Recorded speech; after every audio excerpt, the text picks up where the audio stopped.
Welcome, everybody. Good morning or good afternoon, and welcome to the Indigenous Connections Roundtable discussion. Thanks for joining us. I'm Randy Robinson, and we're coming to you live from the National Conservation Training Center near Shepherdstown, West Virginia. Thanks for being with us today. Also, we're coming to you from several sites around the great state of Alaska, and we'll meet our friends up there in just a little bit. But before we get started, I'd like to acknowledge that the National Conservation Training Center is located on the ancestral lands of many indigenous peoples that include the Massawomack, Haudenosaunee, the Shawnee, and the Delaware. And we encourage folks to learn more, especially those that get to visit here at the National Conservation Training Center. Now, our topic for today, incorporating indigenous knowledge in the Alexander Archipelago wolf species status assessment, part 2. In this segment, we focus on the Alexander Archipelago of Southeast Alaska and the wolf species status assessment as a case study. It's our hope that this presentation will provide employees context and how to better engage with indigenous communities when incorporating indigenous knowledge into their work.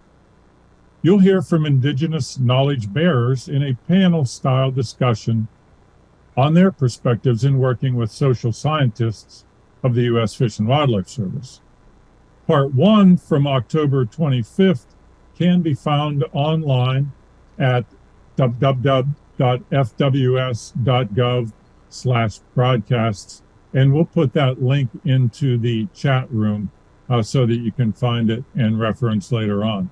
However, it's not necessary to have watched the first program in order to join us today and understand and appreciate this broadcast. So Sarah Markegard will co-facilitate our panel today with Dr. Steve Langdon. A little bit about Sarah. She's a biologist with the U.S. Fish and Wildlife Service based out of Anchorage, Alaska. She was the lead biologist for the Alexander Archipelago wolf species status assessment and coordinated the associated indigenous knowledge study. Originally from South Dakota, on the traditional lands of the Lakota people, Sarah was eventually called to the forests and mountains of Alaska, which she now calls home. So Sarah, I will turn it over to you, and you'll introduce the rest of our panel. Thank you. Thank you, Randy, and thanks everyone that is joining us today. My name is Sarah Markegard, and I work for the U.S. Fish and Wildlife Service. I'm a biologist in our Ecological Services program, and I'm based out of Anchorage, Alaska, on the traditional homelands of the Dena'ina. Before beginning our panel discussion with Indigenous experts, I just want to provide a short summary of the Alexander Archipelago Wolf Indigenous Knowledge Study for those of you that weren't able to tune into part 1 of this webinar series. And Rob, do you have the slide up of the wolf and the map? Perfect. So the Alexander Archipelago wolf, or AA wolf, as I'll call it from now on, is a subspecies of gray wolf that occurs in Southeast Alaska and coastal British Columbia, which are shown here on this map. The U.S. Fish and Wildlife Service received a petition to list the AA wolf as a threatened or endangered species under the Endangered Species Act in 2020. And this was the third petition to list the AA wolf in 2 decades. In both of the previous cases, the Fish and Wildlife Service determined that the AA wolf was not warranted for listing. In 2022, the Fish and Wildlife Service initiated our species status assessment to inform the listing decision. And in the process of gathering information on the status of the species, we found that there were important areas where we were lacking knowledge about the AA wolf. And we also recognized that indigenous knowledge of the wolf had never been included in previous status assessments. All right, you can switch to the second slide, Rob. So we gathered a team of anthropologists to help us design and implement an IK study. Since we only had about 6 months to complete the study, we focused our efforts in Linkit-on-Me, or Southeast Alaska. where we conducted semi-directed interviews with Tlingit and Haida experts representing 6 areas and communities, which are shown on the map. Ultimately, the study provided extensive ecological and cultural knowledge about the AA wolf that added greatly to the agency's existing understanding of the wolf and helped inform our listing determination. So today I am joined by one of the Indigenous Knowledge Study team members, Dr. Steve Langdon, who is a professor emeritus of anthropology at the University of Alaska, Anchorage. Dr. Langdon has worked with Indigenous communities in Southeast Alaska for decades and has developed a significant level of trust with many members of the Tlingit and Haida tribes. Dr. Langdon and I will facilitate a conversation with 3 Indigenous experts that have contributed greatly to our understanding of the AA wolf. Mr. Tim Ackerman is a Tlingit storyteller and steward from Haines, Alaska. Although he spent his childhood in the interior tracking wolves, most of his time has been spent in the Chilkoot and Chilkat valleys surrounding Haines. Tim is a knowledgeable outdoorsman and has a great deal of experience with wolves, which he has graciously shared with us for the IK report. Mr. Michael Jackson and Scott Jackson are distant relatives from Cake, Alaska. The information they shared with us about wolf pertains to the Kupreanof and Kuyu Islands. Scott and Michael both shared traditional ecological knowledge of wolf, and Michael also shared cultural knowledge of wolf. Michael is an elder and culture bearer who has lived in Cake for 71 years, and Scott is an expert wolf trapper. Okay, so we'll start our discussion with the Indigenous experts. And also I want to mention Tim, Michael, and Scott, if you wouldn't mind just introducing yourself when you first come on to answer a question, just so the audience knows who you are, that'd be great. And with that, we'll kick it off. And I think we're still waiting for Steve to join, so I'm just going to kick it off with the first question. Okay, so this is open to all of the Indigenous experts, so feel free to answer if you have one. So first, why and how do you engage with wolves? Can you describe your motivation or purpose for engaging with wolves where you live and some of the ways you've interacted with wolves throughout your life?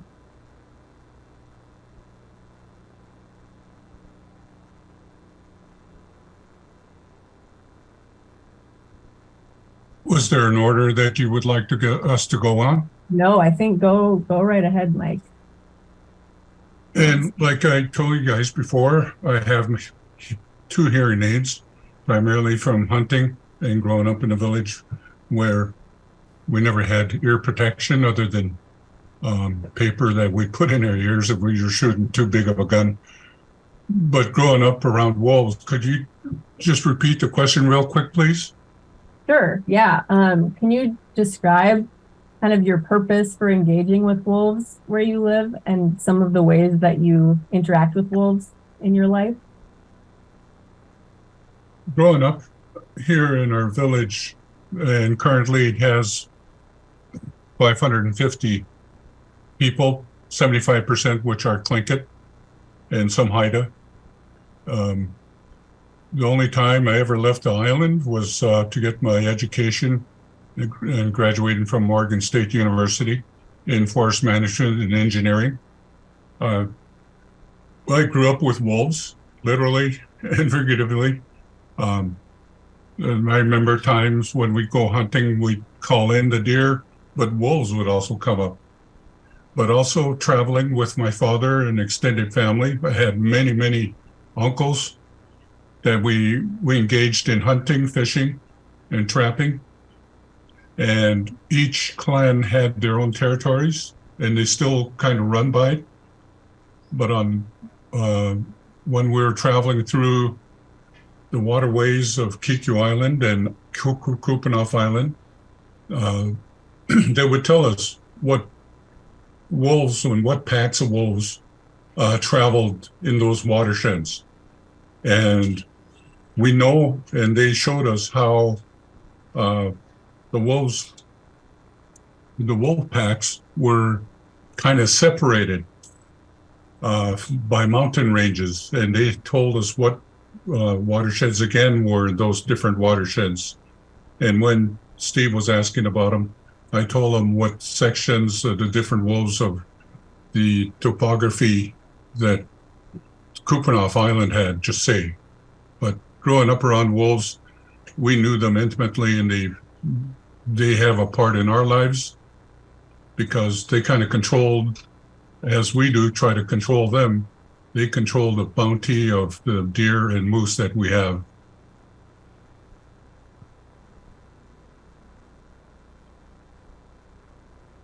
Thanks, Mike. Is Tim or Scott, do you want to add any of your experiences with wolves?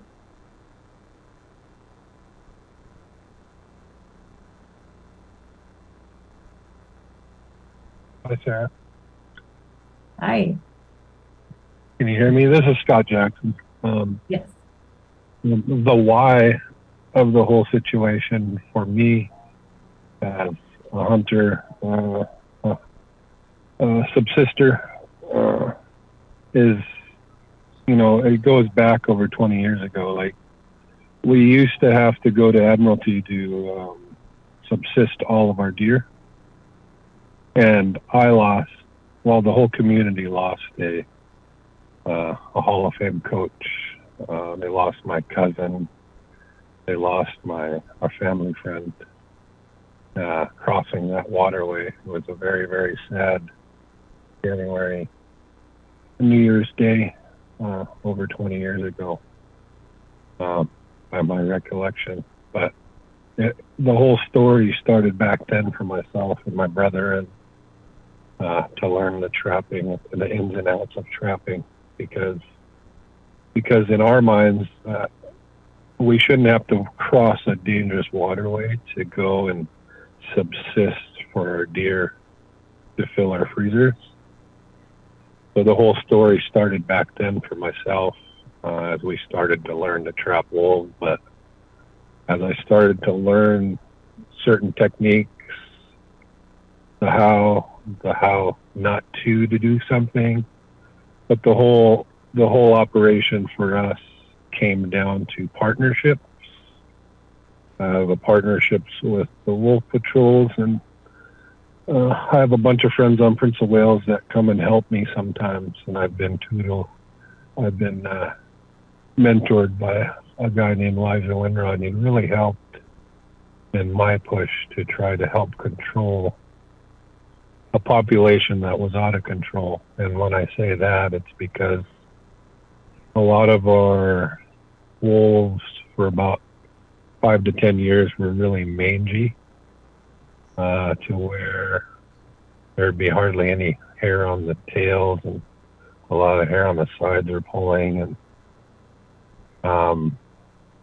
but as we gained control and got the population back to an even standpoint, we started to realize that actually helped the wolf become more healthy, because they were to a point where they had eaten themselves out of moose and deer. Like, for instance, nowadays you could go and take a ride to all these areas that my partners and my friends have trapped, and that's including guys in Petersburg that I'm now friends with, and around the perimeter of the Q Islands and Kupanoff. And you could just, taking a ride out the road, you can see easy 20 deer now. And for instance, 10 to 15 years ago, you could take a ride and not see 10 or 15 deer in a whole season. So it was more about helping control the island and helping put it back in a positive manner, so we didn't have to put our families and friends' lives at risk. And for me, that was more important than anything else, is that we try not to lose an uncle, a Hall of Fame coach, friends, nephews, sons again.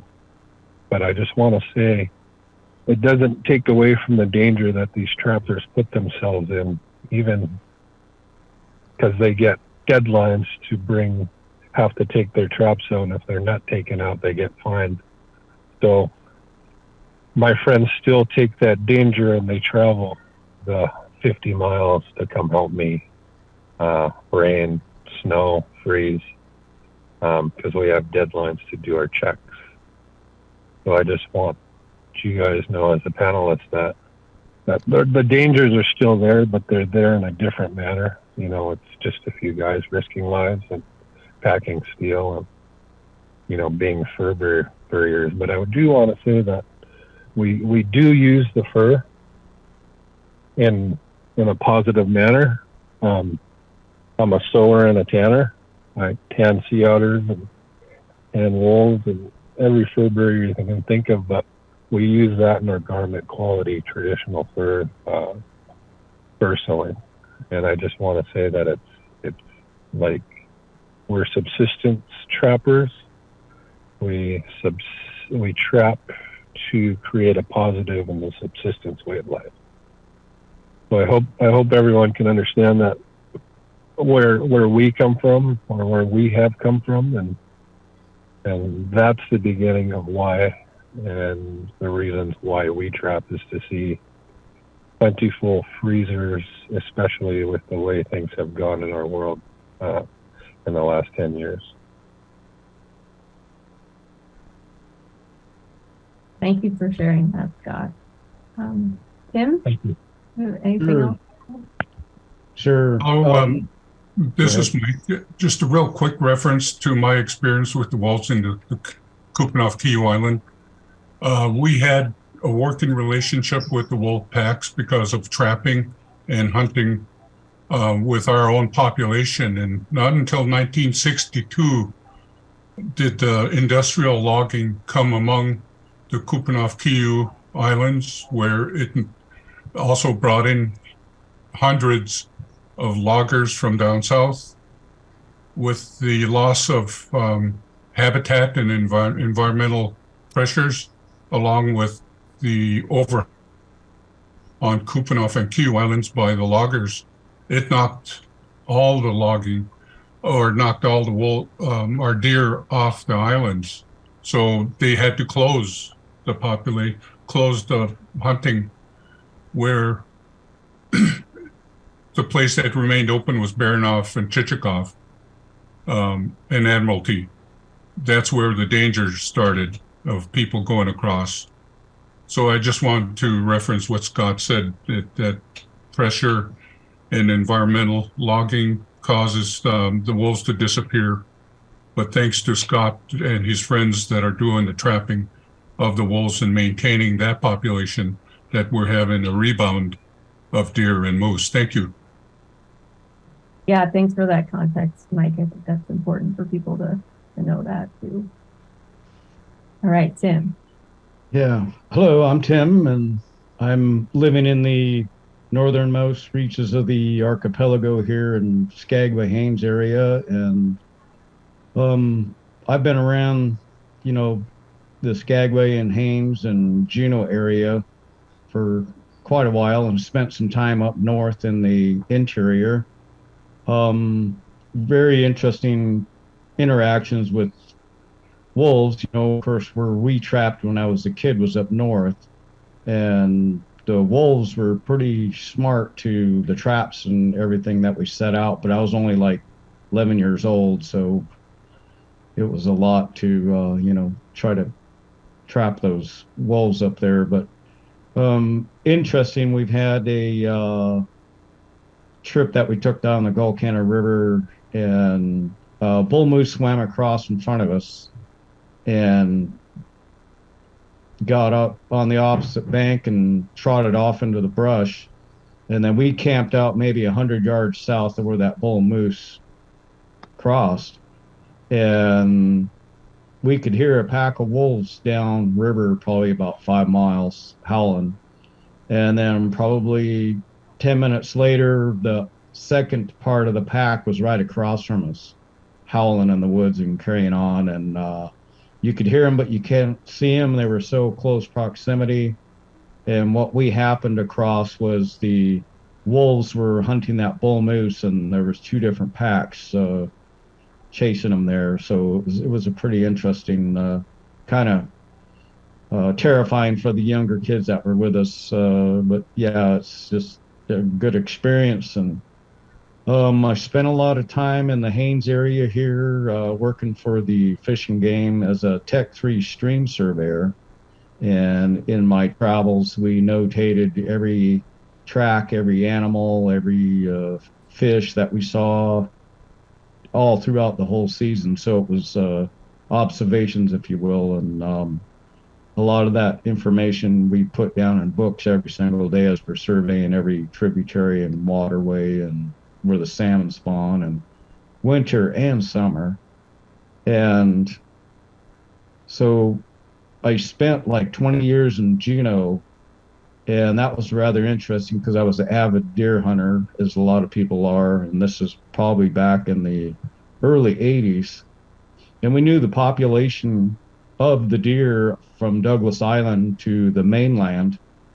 And it was interesting as the years went by, just like Scott mentioned, that one whole fall time, there was no deer in the areas now on the mainland or on Douglas Island. The wolves had thinned them out so much that it was just one of those years that we kind of maybe got one or two deer. But yeah, that was pretty interesting to watch the population decline of the deer with the population of wolves. It was mainly the Taku pack that was coming into the valleys up there and taking quite a few deer out. That's real interesting too, to historically, even up at Lake Bennett in that area, there was a pack of 100 wolves that used to be on the ice in the wintertime, and a gentleman had a Model T in the shed there that he'd fire that thing up and chase these wolves out on the ice and take out as many as he could. So that had an effect on the Yukon folks, which we're all tied in anyway. But just to see the from feast to famine is what we call it. It's such a delicate balance, and if the wolves predation has an effect on the amount of moose available for the inhabitants of any region for that matter. But yeah, it was an interesting. I also got to see Romeo before the other people came back there in the Dredge Lake area. They were right in Juneau at the Mendenhall Glacier area there. But I saw him, and I had a dog with me, but I didn't try to interact with him or anything. It's a wild wolf, and I just left him wild there. And it's too bad to see that human interaction was allowed with the dog and the people, and basically just through that. And the wolf thought that all was okay wherever it went, and those people ended up shooting it there on the West Glacier Trail. So that's just an interesting situation that the wolf, being like he was, maybe he was lonely, maybe who knows what and when and why. But yeah, I've seen quite a few tracks in the outbacks there in Juneau, and actually the favorite thing was tracking deer tracks and following the deer tracks. Of course, there's stake at the end of them is what we call it. But we were outclassed immediately, pretty high altitude, when the wolves came in and started chasing the deer in front of us, and they basically were doing the X. There was two of them from left and right, and they would cross over the trail of the deer, and then they'd cross over again, both of them working the trail. It was pretty interesting to see that. Then we knew the hunt was over because we were pretty outclassed by the wolf. But yeah, there's more stories I could tell about different howling packs of wolves around. It's pretty interesting. Thank you, Tim. Yeah. Steve gone. Hi, Steve. My apologies for my late arrival. I want to thank all of my Indigenous expert friends for their participation and their willingness to share their information and experiences. I had the good fortune of being able to learn and about the circumstances that they have experienced. So thanks again to Tim, Scott, and Mike. I want to address a question too, building on a comment that Scott made. So, and some of our interaction with Scott, and the basis of this particular comment comes from the core Tlingit cultural values in terms of relating to other entities as persons and establishing relationships. And so those concepts are, first of all, of course, respect. Respect is essential, arising out of, the shared nature of existence and personhood. And the second is balance, and the nature of balance in relationships. So Scott mentioned the fact that there were mangy wolves that he had seen. And so he's also paid very close attention to the size of litters and how those litters contribute to the population of different packs. So maybe, Scott, maybe you could address yourself to what you've seen in terms of how many offspring a litter might rise, what kind of numbers, and then how does that relate to the concept of balance in terms of how you think about maintaining the position of all of the species in the system. Mike, too, Scott, did you hear my question? Yes, Steve. That's a good question. It's just been through years and years of watching the island and talking with state biologists over in Petersburg as they watch some of the dens.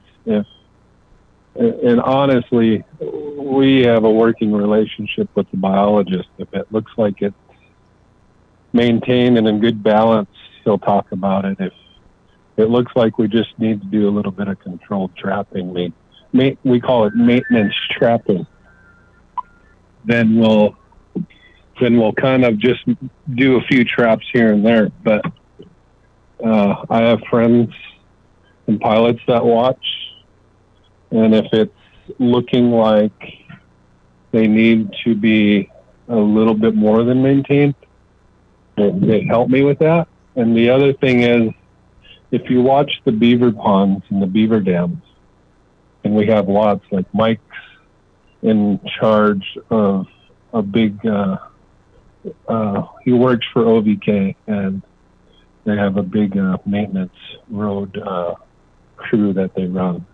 And if you watch the roadsides, right now they're kind of overrun. They're overrun by beaver dams, and and they have to keep on unclogging them. And it just tells you that the balance is pretty much level right now. But we also watch the tracks in the snow. Just recently, like for instance, we have eight adults on the north side, and we have about 6 pups running with those adults. They're teaching their young how to hunt right now and teaching them the routes. And there's a lot of people complaining about a lot of wolves right now. But, you're never, ever truly, we're not trying to wipe them out. We're trying to just create the balance. And the way, like I said, the way that we maintain and the way that we watch has to do with weather patterns. It has to do with, because they're not going to run the same route forever. If we trap a few in an area, they're going to start using a different route. They're going to use a ridge. But a lot of times they'll use the rivers. A lot of times they'll take the shortcuts through the valley. But the most success we have is on the beaches because, water flats and ins and outs. We use the sense on the tide lines, and every wolf that you come in contact with, they're always trying to take a shortcut. And we have game cameras We have game cameras nowadays that shows us what we need to, where we need to maintain, where we need to watch. But that's the use that we use nowadays is game cameras. But if you watch, like I said, if you watch the beaver, if the beavers are overpopulated, you know you're in a good spot. Over 15 years ago, the beavers on the island, there wasn't that many. But if that's the question that you're pertaining to, or the comment, and like I said, everything's about balance. That's what we're trying to create. We're trying to create that positive influence for the younger generations to realize that, you know, if we trap them respectively and maintain a positive manner with respecting everything around us, you know, we'll keep on seeing the moose numbers and the deer numbers rise for our hunters, not just the old hunters and the wise hunters, but the new hunters, like my daughter and other people's daughters and other people's sons. You know, we're trying to teach a traditional subsistence value to our younger generations, but that's what we're pertaining to is a lot of eyes, working with biologists and getting a system down and not shutting a community or our people out from consuming a traditional value that we've consumed for thousands of years. Thanks, Mike. You might want to comment, if you could, briefly on what you learned from your elders as you were growing up about these aspects of relationships with wolves and how to maintain that balance. Just say, being 72 years old now, I grew up around my father's, my uncles, and I had many uncles. I even knew as far back as my great-grandfather. But with those people and how our relationships are with everything around us, our spirituality is our connection with our environment. And I noticed when I was going to higher education that the professors separated us from the environment and other things around us, whether it was salmon, trees, wolves, deer, anything. And it was a statistic to them. Of course, that's a science where there's a hypothesis developed and how you studied it. But the difference between us and them, and I noticed that in black and white when I went to school, was that our traditional values runs off our intuition, our gut feeling of everything around us. And we put a spirit to everything, and everything does have that spirit. And that was the hardest thing to try to understand the professor's viewpoint of us being different from the wolf or the bear people or the salmon people, where everything is based on that respect, but it is also vice versa on how each of us in the landscape and in the water maintain ourselves respectively towards one another. And if you let the wolves run as they would like to, like Scott said, they got rid of mostly all our deer. And it's a good thing that we have islands around us, many islands, where we call those the bread basket for deer. That's where the deer swam to escape the wolves. And when those islands get overpopulated with deer, the deer, some of them move off those little islands and repopulate Kupreanof and Kiu Islands. So understanding how the populations control themselves and us as people that live among them, we try to respectively control the wolves. So Scott is really close to them, also with the biologists that work in our district for the Tongass National Forest. I think that partnership is well respected between the trappers out of Petersburg and Cake, because on the road toward Petersburg now, called the Cake Access Road, you could hear those different packs of wolf howl if you blow your deer call. And they come right to the deer, because like Scotty said, they're training their pups how to hunt.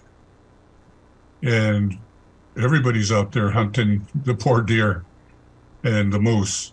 So yeah, population control is very crucial to us, but we're intimately tied to them, even so much so that one of our clans in Tlingit territory has them as their main clan symbol, like the Wushkitan. And those, we call them the wolf people. In fact, my brother married into the Wushkitan people. But we're pretty much connected to everything, and we don't separate ourselves from the water or the land. Goodness sheesh, thank you.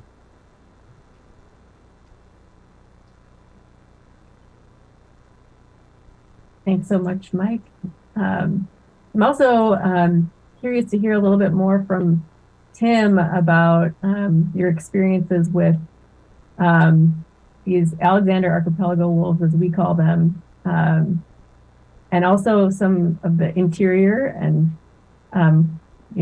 the timber Yukon wolf, as we call it, in the Haines area. I know I've heard that there are interactions in the northern part of the wolf's range between those two different subspecies of wolves. But we actually didn't know much about that until we started talking with Indigenous peoples in that area. And I was hoping you could share with us a little bit about what you noticed in terms of differences between the two, or stories that you've heard about the two different wolves in that area. Okay, the interesting that, I'm starting to survey all the old routes between the Yukon and the Haines area here, in Skagway included, Juneau included. We have Sitka black-tailed deer here in Haines, and we also have whitetails from the Yukon that come down and migrate down the corridors. It's the old Chilkat Trail and the different the routes that were there.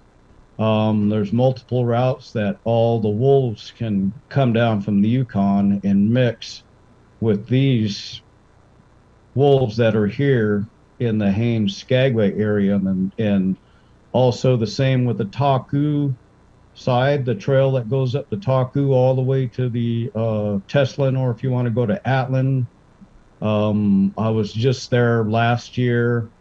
I could see the Taku drainage. We went from Atlin back country all the way down quite a ways, and I could see the Taku drainage. And that's a historical route, really easy to access for any kind of wolves traveling back and forth.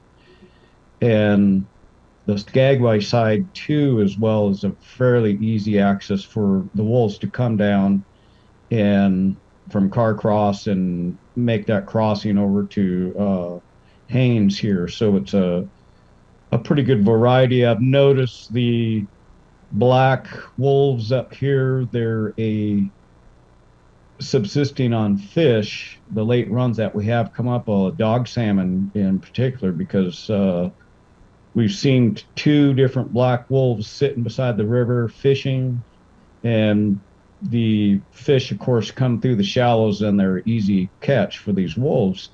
So interesting observation that one year, a lot of the chum salmon and some of the cohos were intercepted by the fishing fleet to the point that they were depleted so much that we had a very slim dog salmon run. And it had such an effect on the wolves because the wolves rely on that.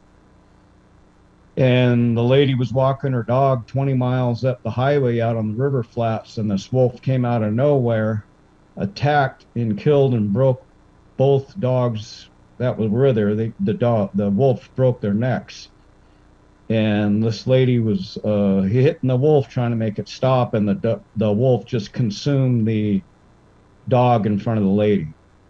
So when you remove a lot of the salmon from the equation, it has quite an effect, not only on the wolves, but the eagles, the ravens, the weasels, the whole list of animals that depend on these fish. So it came to the point where that wolf was starving to the point where it was pretty desperate. So, and there again, it would be a man-made balance that was in the equation that was removed, which had a pretty bad effect on the whole countryside here.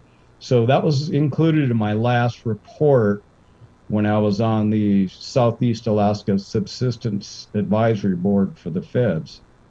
And that was in my last report that I notated and forwarded it to them. But we have the three different color phases up here, the black wolf, the light colored wolf, and then there's another one that I saw, and it matched the red, brown, and darker colors in the country and the rock strata that we have in that particular area.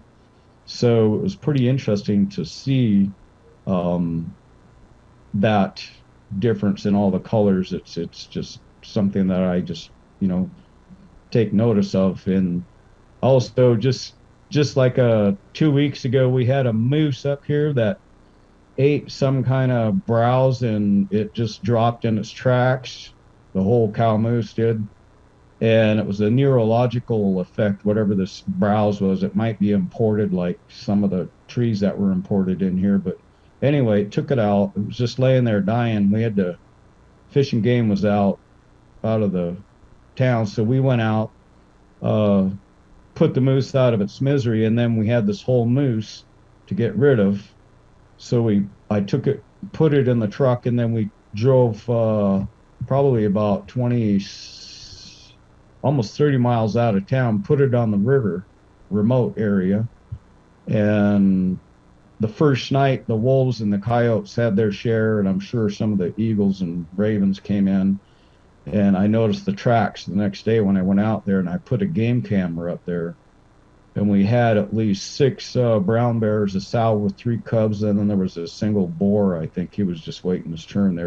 They were actually being polite to each other, but you don't realize just how many wolves are in the area until you take a 1,000-pound moose and leave it out in the middle of nowhere. But even 4 days ago, where I was working at 7 Mile up above this guy's place, the wolf pack was there howling because evidently they either took down a moose up on the bluff or they took down a old mountain goat. So yeah, they just missed them. The guy, when I pulled up, and he said, "You should have been here 5 minutes ago. They were howling up on the bluff there. They took something out." So yeah, it's been a pretty interesting thing. And then I'd like to add too, a friend of mine, she had found a wolf skull over on the Tatsushini Alsek drainage, and this wolf had been chewing on brush, and the wolf got a stick stuck in between its teeth. So I'm sure the lower jaw there was straight across, and it must have drove that thing so crazy it just starved to death. They couldn't get the stick out, and it's just interesting things like that I keep track of. So yeah, it's I guess you could say once the surveyor, always the surveyor. When I did the Fish and Game surveys on everything, it just wasn't the fish, it was the whole ecosystem observations. But yeah, Very interesting. Sarah, I might want to make a quick comment on Tim's final point about finding the wolf with the jaw stuck. That's a remarkable observation because there are at least 3 oral traditions, in some cases establishing the critical relationship between wolves and human beings that involve an interaction in which a human being approaches a wolf with something stuck in its jaw and extracts it. And then the wolf, in reciprocity, provides assistance of various kinds. So that's a quite interesting actual observation of what is a profound oral tradition in several Tlingit clans. So thank you for sharing that. Mm-hmm.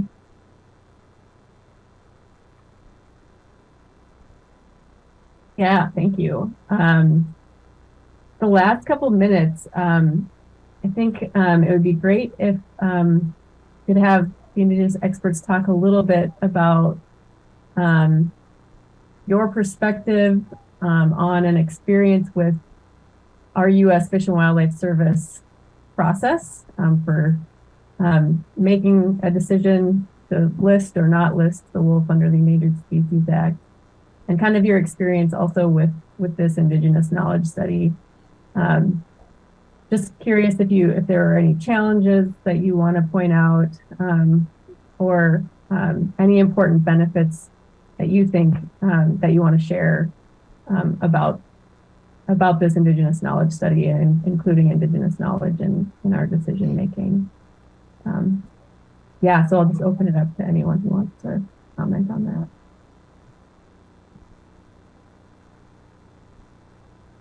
I can go first, I guess, again, if that's okay. Sure. Yeah, throughout the whole Alexander Archipelago, before pre-contact, there had to been 1 million sea otters between here, the Aleutians, and the California coast. There was millions upon millions of salmon runs throughout the whole archipelago. Now, just think of what the population was, including the Yukon River, all the fish that come up there, and you have this big giant ecosystem and a good portion of all the animals, eagles, wolves, everything, like I said, that feeds on these fish. And then the Western society comes in and starts intercepting all these fish everywhere, including the Bering Sea and, everywhere, and how that could have affected the whole population of the whole wolves, including everything else. I mean, when I worked up here at the Eagle Preserve 2 days out of the week for the Audubon Society, and very interesting to see the population of the eagles here. At least I think they had some really high counts, up close to or over 4,000 in the Eagle Preserve itself. Now, this was a wintertime run of coho that came in, and then the dogs too was trailing off, but the coho, the late run, would come in. Now, all these eagles would come here specifically for that. Now, over the last many years, as the interception of salmon happens and the numbers of eagles got to the point where if the food is not there, they are leaving as well, and as well the wolf have to go other places to find food. It puts the pressure on them. It's a big country up here, and it's extremely hard to even go back in where these wolves are and everything. It's real dense, thick old stand forests and thick alder patches. But yeah, it's real interesting to see the ebb and flow of the salmon into these areas that has an effect on the wolf population in the numbers. They have to go elsewhere, which, like Scott and them were talking about, the more pressure is put on them, the more 50% of the moose calves going to die. 50% of the deer population will die, and it's just you can only imagine a pre-contact situation, what the numbers were actually historically. You know, like I said, they went from feast to famine. You get too many wolves and they're going to take out the country and, you know, eat everything up. It's pretty hard, you know, but yeah, it's just my observations and thoughts on what has happened to the Alexander Archipelago, including the Yukon, because we were all, you know, related too. It's pretty interesting because, yeah, remove the fish, you remove all the animals, the balance is interrupted. Thanks, Tim. Thanks. Mike or Scott, do you have anything to add about your experience with working with the Fish and Wildlife Service on this Indigenous knowledge study? Yeah, this is Scott. Can you hear me? Yes. Well, my just from past experiences and seeing how fast the wolves populate, and just to let everybody know, you know, going back to Tim saying these wolves are really smart. Unless you've trapped them or interacted with them, you won't understand. But on the same token, what I see all the time is, I mean, even if you put up a piece of flag tape, they know there's a trap in the area. If you change some things up that are unnatural, the wolves won't enter the area. I'm talking like some of the scratch board studies. I mean, if you think about it, you know, they put a lot of ribbon up, and I've seen them. The wolves won't even enter that area. And what needs to be pertained to is that once you trap wolves in an area, going back to what I said earlier, they get smart. They're not going to continue to go where their friends got caught. Out of, you know, and like I said, it's out of respect and maintaining the balance. I mean, we see the balance go up and down. It fluctuates. I mean, you can look at moose numbers, deer numbers, we're on the rise. I think everybody's on the right track. I think leveling on both sides is what I'd like to see, is people to continue to study, people to continue to trap, my friends, myself, kids.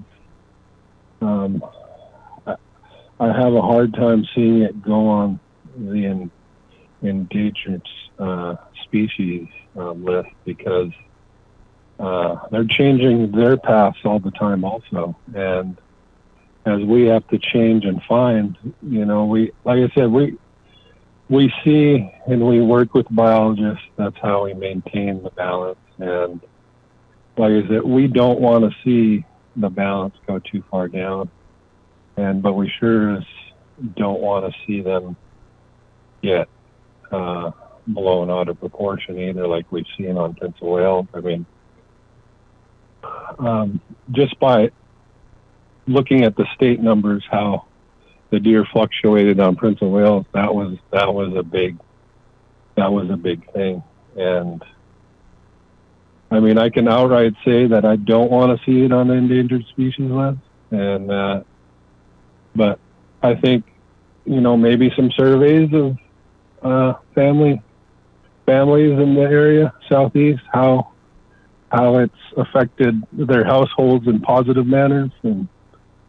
But if that's what you're looking for, I just see different perspectives sometimes, because I do have a knowledge of trapping and being out there and seeing the way that these wolves act. They are very territorial, and we have seen them take dogs off of chains in years past. And there are other things I want to touch on, but I don't want to. I want to maintain the balance of staying in an equal partnership with everybody that's involved. It's just with all the experience that we've had and all the experience that I've shared from friends and trappers and stories from the past, I think keeping them off endangered species, that helps us in the local villages maintain our subsistence way of life. And like I said, we are subsistence trappers, and that's why we trap. We are traditional to the lands, and we respect the lands. And from my side and my view, I'd like everybody to continue to do what they're doing, because working together is probably the most positive thing that you can have.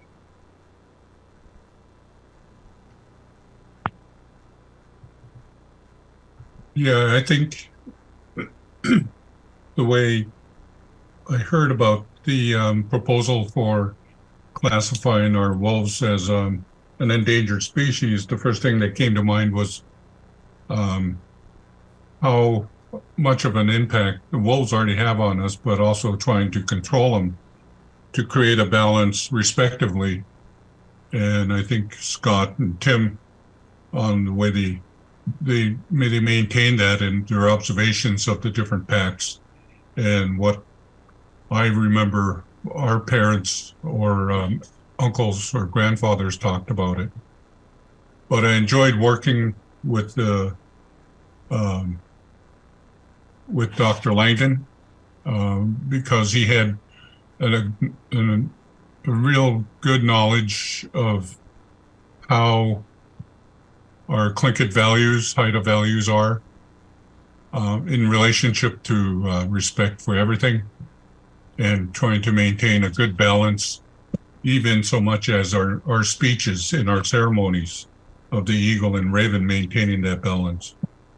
But the way, say, the trappers that work are not just out there to kill every wolf, but to work with the biologists with their observations of the packs. I think there's a balance that could be reached there. But I really enjoyed how Dr. Langdon was working within the communities to look at our relationship with the wolves on the land, almost ground truthing almost. And it was nice that we had our GIS mapping of the watersheds that we worked on here in the Cape Kwan area. So yeah, I think it was a very positive interaction working with Dr. Langdon, who worked and communicated with the biologists with the U.S. Fish and Wildlife. Goodness, sheesh. Thank you. Mike. Okay, we only have a couple minutes left, so I think I'll pass it to Randy now to make sure there aren't any questions from the audience before we wrap up. Sarah, might I briefly suggest that perhaps you identify about three to five areas in which the Indigenous Knowledge Report contributed to the assessment, how you used that knowledge in the assessment. That would be very important, I think, for the viewers, and also to let the experts be aware of that. Thank you. Oh, yes, sure. Well, yes, there are many more than 3 ways that Indigenous knowledge contributed to our understanding, but one of them I kind of mentioned, we learned a lot about the northernmost portion of the Wolf's Range in the Haines, Skagway, Yakutat area of Southeast Alaska, where we really didn't have much information at all, and especially about overlap between Alexander Archipelago wolves and the interior timber or Yukon wolves, and also just about numbers of packs, pack sizes in that area. Seems like packs in that area tend to be larger than in a lot of other parts of Southeast Alaska, so that was news to us. So we learned a lot about wolf abundance there, and we even received quantitative information that we were able to use in our population models. So that was kind of unexpected and an amazing addition to what we knew. Like everyone has mentioned, we learned a lot about wolf hunting behaviors and denning behaviors, their travel routes and territories, which is something we didn't know very much about either. And just in general, the types of prey that they're targeting in different areas of Southeast Alaska. So that's just a handful of things that we learned about, but I encourage folks to take a look at our Indigenous Knowledge Report. It's the amount of information in that report is incredible, very rich information. So I just want to say thank you again to the 3 experts on the call today and everyone that contributed to that report. It was very useful for us. All right, I'll hand it to Randy now. Sorry. Well, I think that's a very good wrap up there, Sarah. We don't have any questions from our viewers. So I just want to thank Sarah and Dr. Langdon and Tim and Mike and Scott, our panelists. Thanks to everyone today for joining us. And a very interesting topic. So with that, Sarah, do you have any final things to add, or anybody else? I don't have anything to add, but Steve or Mike or Tim or Scott, if you have any last remarks, feel free to. Well, once again, I'd like to thank the Indigenous experts, Tim, Mike, and Scott, as well as the others that participated for this really important and I think groundbreaking, path-cutting acquisition and utilization of Indigenous knowledge going forward, following through on the President's directive to make use of that knowledge in federal regulatory action. So you guys have made that extremely, made it possible to make a very significant path-breaking effort in that regard. So thank you very much for that.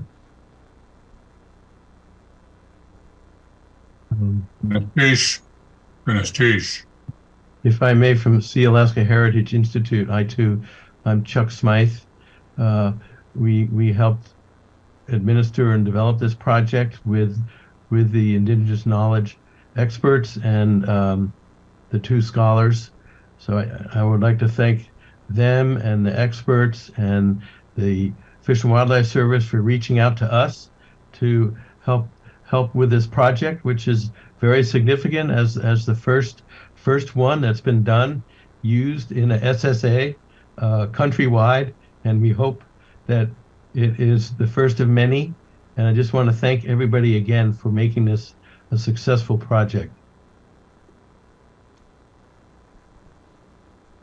Yeah, and thanks for allowing us to come in and help you folks out. Just in addition, that across the Chilkat Range, on the Chilkat Range, which runs all the way down to Couvrden, and from there, I'm sure we get the Glacier Bay Pack, is what we call them, on the west side of our territory up here. I forgot to mention them, which you know, they're I'm sure they travel here and there, everywhere, you know, the wolf pack, and that's a big mountain range there. So yeah, the Glacier Bay Pack is what we call them on the west side here. So yeah, it'll be yeah, if there's anything, you know, we can help out with, or we're, you know, we can make it happen, I guess. Yeah. Just a reminder that the first broadcast that was done October 25th, that's available online. If you look into the chat room up at the top, you'll find a link there. It's fws.gov/broadcasts. And included in that, if you follow that link, you'll find the report that Sarah mentioned as well. So Sarah, anything that you want to add before we wrap it up? Nope, I don't think so. Well, we will be submitting a final report that includes additional information by the end of the year. So we have additional information. The final report will have some additional information over what the interim report is. So just want to make that note as well. Yeah, thank you, Steve, for mentioning that. Excellent. Well, once again, thanks to all of our guests and everybody who joined us today. We'll sign off for now. Take good care and have a good Thanksgiving, everyone. All right. Thanks. I'm out.